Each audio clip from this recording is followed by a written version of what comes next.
Bien, vamos a hacer el cálculo de los costos de patrimonio y costos de deuda para la empresa Bacus.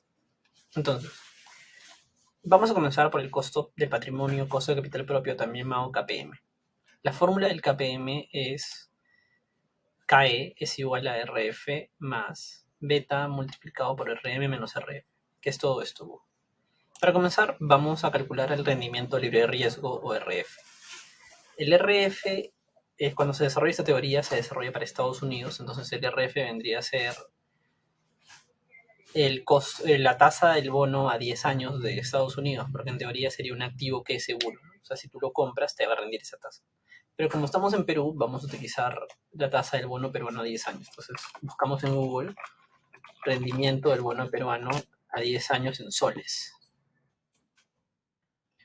Y ahí qué vamos a encontrar, ¿no? Vamos a buscar. La página del BCR no está funcionando. Esta sería mi primera opción, pero parece que no carga, así que pasamos a la segunda opción, que sería Investing. Y en Investing me está diciendo que rinde 9.31. Entonces utilizamos eso. No es 7.9, ahora es 7.31. 6.931. Ahí está. Entonces ese es el rendimiento de riesgo para nosotros. Entonces, en teoría, si yo quisiera invertir en algo súper seguro, metería mi plata al bono peruano. Y eso me rendiría 6.93%.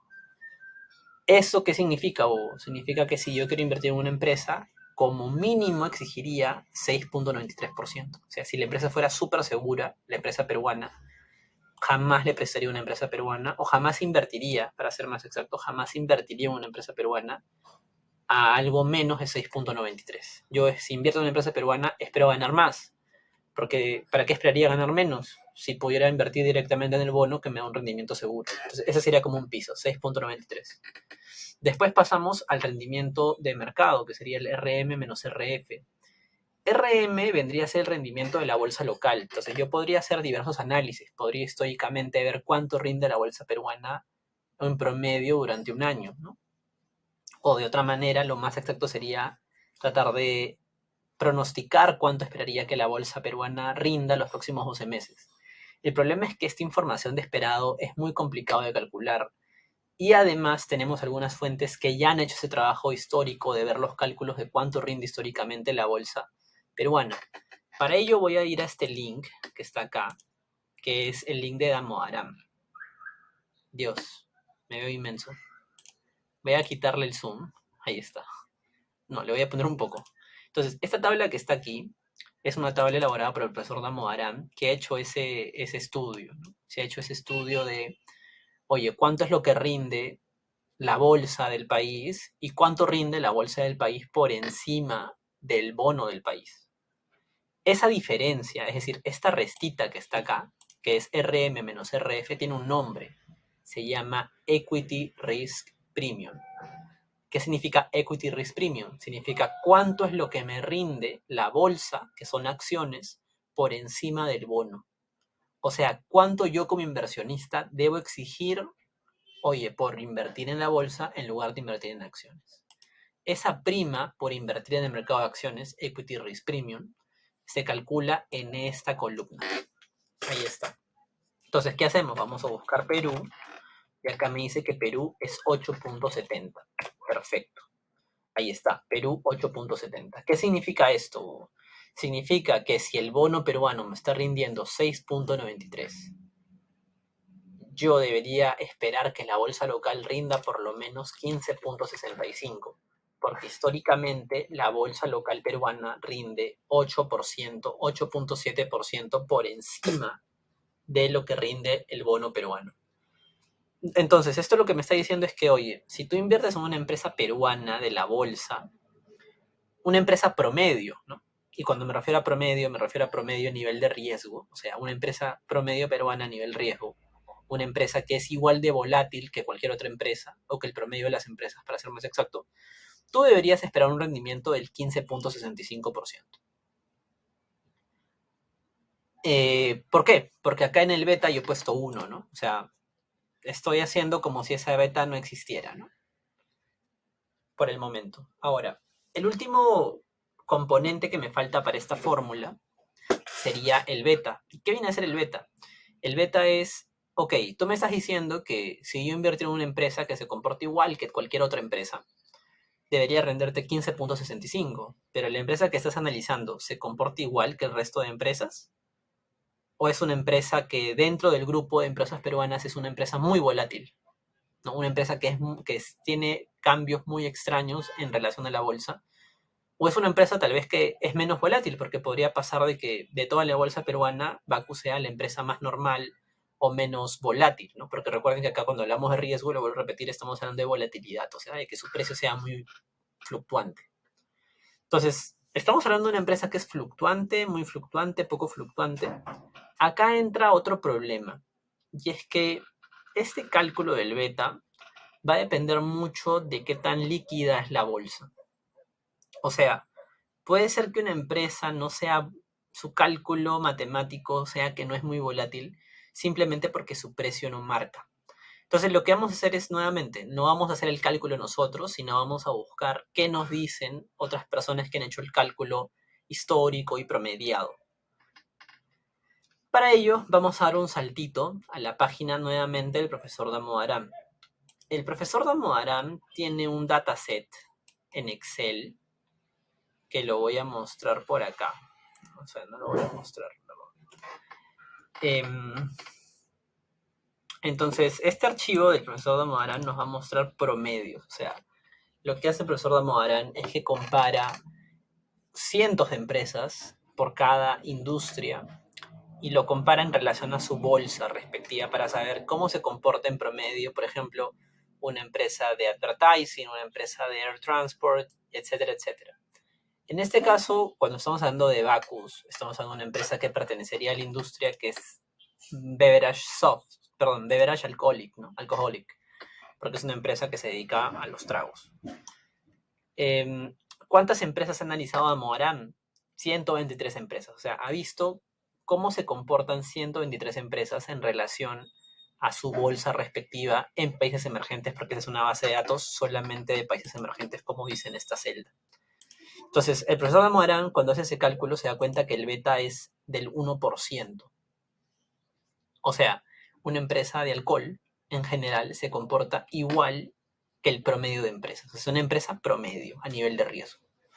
Entonces, lo que vamos a hacer acá es algo un poco más complejo porque este cálculo del beta igual a 1 también está sucio o depende del nivel de endeudamiento de las empresas. Es decir, una empresa que tiene mucha deuda va a ser mucho más volátil por el efecto no del negocio, sino por el efecto de su nivel de endeudamiento.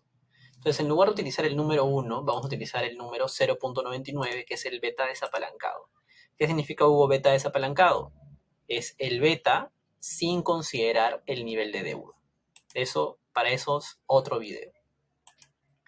Entonces, ponemos acá el número que nos votó, 0.99. En este caso, para esta empresa, es Beverage Alcoholic. Para otra empresa habrá que buscar su respectiva industria. En este caso, el beta desapalancado es Beverage Alcoholic. ¿Y qué se va a hacer este beta desapalancado? Se le va a incorporar el efecto de la deuda. Y con eso sube a 1. ¿Cómo se le incorpora el efecto de la deuda? Con información que ya hemos calculado de la compañía, ¿no? Información como, por ejemplo, el cuánto deuda tiene, ¿no? Si se dan cuenta, tiene muy poca deuda, tiene apenas 1.77% de deuda, por eso sube un poquito, ¿no? De 0.99 a 1. ¿Qué significa esto, Hugo? 0.99 sería el nivel de volatilidad, sería el beta de una empresa que no tiene deuda. Y a medida que tenga más deuda, ese número va a subir. En este caso, como es una empresa que tiene casi cero deuda, es más o menos lo mismo. ¿Esto qué significa? Que Bacus se comporta igual que el promedio de empresas de una bolsa. Entonces, si Bacus se comporta igual que el promedio de empresas de una bolsa, debería costar, o debería un inversionista esperar que me rinda 15%. Y listo, se calculó el costo del patrimonio. Un inversionista esperaría como mínimo 15.65. Sigamos. El costo de la deuda es un poco más sencillo. Como les he mencionado, existen un par de métodos y vamos a utilizar ambos. El primer método es, a diferencia costo del patrimonio, el costo de la deuda es un poco más directo, ¿no? Porque cuando el banco te presta, el banco te dice, oye, te estoy prestando, pero a cambio de esa tasa de interés. Entonces, el banco ya me está diciendo cuál es esa tasa. Lo que podría hacer es ir a las notas de los estados financieros, ir a la nota donde está la deuda, y en esa nota están las tasas, ¿no? Acá me dice 6%, 7%, 8%. Entonces, lo que podría hacer sería promediarlas, que es un trabajo más o menos fácil. Voy a hacerlo rápido, voy a poner pausa para no mostrarlo, pero voy a copiar estas cifras y los voy a multiplicar por sus respectivos pesos. Entonces, listo, ya saqué toda la información de la empresa, todas sus deudas con sus respectivas tasas, y lo que voy a hacer es un promedio ponderado con una suma producto, ¿no? Aplico suma producto, multiplico todo este vector con este otro vector, y eso lo tengo que dividir sobre la suma de lo que está por aquí. Y listo, con eso me sale el promedio ponderado, que en este caso es 3 punto y tanto, ¿no? Voy a ponerlo con color amarillo. 3.40. Entonces he hecho un promedio ponderado de todas las deudas. Un momento, acá no está exacto porque no sumaste esta deuda de 7 millones que está en otros arrendamientos. Es verdad, porque no decía cuánto es la tasa. Si se dan cuenta, todo tiene tasa, excepto esto que está aquí. Entonces no lo considero. Y esto que no tiene valor, que no tiene número, es porque ya venció. O sea, es una deuda que ya venció. Existió en el 2021, pero para el 2022 ya no existe. Entonces no lo considero. Esto sí tiene valor, son 7 millones, pero no tiene tasa. Entonces si no tiene tasa no lo considero. Además no es tan relevante. Entonces todo lo que tiene tasa lo promedio y ya está. ¿Cuánto me sale? 3.40. Ese es un método. ¿Cuál es el segundo método? El segundo método que tenemos va a ser el siguiente. Y es, yo puedo ir a la información de la empresa y yo sé cuánta deuda tiene. Lo calculé en la primera parte, cuando calculé la deuda total de la compañía. Lo que me falta ahora es saber cuánto es la tasa. Pero dentro del estado de resultados, yo tengo información de gasto financiero. O sea, yo sé que la empresa pagó 105 millones de soles como gasto financiero. Entonces podría ser una división, ¿no? 105 millones de soles lo divido sobre los 500 millones de dólares, 500 millones de soles de deuda. Entonces 105 sobre 500 me va a salir una cifra también. Eso tiene un problema porque es hacerlo un poco a la mala. Entonces yo recomiendo, y además si se dan cuenta va a ser cerca del 20%, debe haber algo extraño ahí. Seguro dentro de ese gasto financiero se están considerando cosas que no necesariamente tienen que ver con deuda. Así que yo prefiero guiarme de lo que dicen las notas. Pero para que sepan hay otro método. Entonces voy a jalar de ahí el costo de la deuda, voy a cambiar mi celda y lo voy a jalar del promedio que está por acá. Y listo. Ya tengo todo, excepto uno. Faltó una cosa más. El costo de la deuda se tiene que multiplicar por 1 menos la tasa impositiva. ¿De dónde viene la tasa impositiva? En este caso yo lo jalo ya de la información que viene, acá está, ¿no? En este caso esto está jalando de los estados financieros. ¿Qué estoy haciendo ahí? Lo voy a mostrar acá en el PDF. Para saber la tasa impositiva yo voy a hacer lo siguiente. Yo voy a dividir lo que es el gasto impositivo, 700 millones, sobre la utilidad antes de impuestos, que en este caso es 2.600 millones. Si yo divido impuesto sobre utilidad imponible, me va a salir cuánto es la tasa impositiva de ese año. Vamos a hacer el cálculo porque acá también está la información, solamente que tengo que moverlo una columna más para actualizarlo al 2022. ¿No? Acá está, gasto impositivo 700 millones y eso lo puedo dividir sobre utilidad de impuestos 2.700. Está en la columna H y lo voy a mover. Entonces eso que está acá, G, cambio por la columna H y lo cambio por la columna H. Ya está, 29% era lo que yo esperaría que pase y ahí está, ¿no? 29% es la tasa impositiva efectiva, es una tasa impositiva efectiva, que es muy cercano a la tasa impositiva real, ¿no? A la tasa impositiva legal. Bien, entonces, listo, ya está todo, ¿no? El costo del patrimonio obtenido por KPM, 15%, porque se comporta igual que la bolsa. El peso del patrimonio, 98%, que salió de todo este chuplón. El costo de la deuda, 3.4%, que lo hicimos promediando las deudas. El peso de la deuda, 1.7, ya saben que eso tiene que sumar 100%, si no lo hicieron mal, 98 más 1. La tasa impositiva, 29.06, que lo saqué de los estados financieros. Y el resultado es un WACC de 15.45. ¿Qué significa esto? Que la empresa se financia de dos maneras. A través de patrimonio es un costo alto, 15%. A través de deuda es un costo bajo. ¿Siempre va a ser así? Debería ser. Siempre debería ser que el patrimonio, financiamiento mediante patrimonio, sea mucho más alto en costo que financiamiento mediante deuda. Porque ustedes ya saben, regla de finanzas, a mayor riesgo, mayor retorno. Es mucho más riesgoso comprar acciones de una empresa que comprar la deuda de una empresa. Si tú compras acciones, puedes o no recibir dividendos. Si tú compras deuda, tienen que pagarte de regreso y en cierto plazo que tú ya sabes. Entonces, con ello ya está todos los cálculos. Ya saben que acá no es la única forma de hacerlo. Podemos encontrar otros métodos. Pero creo que este es el más costo-beneficio, el mejor que podemos hacer ahora. Gracias.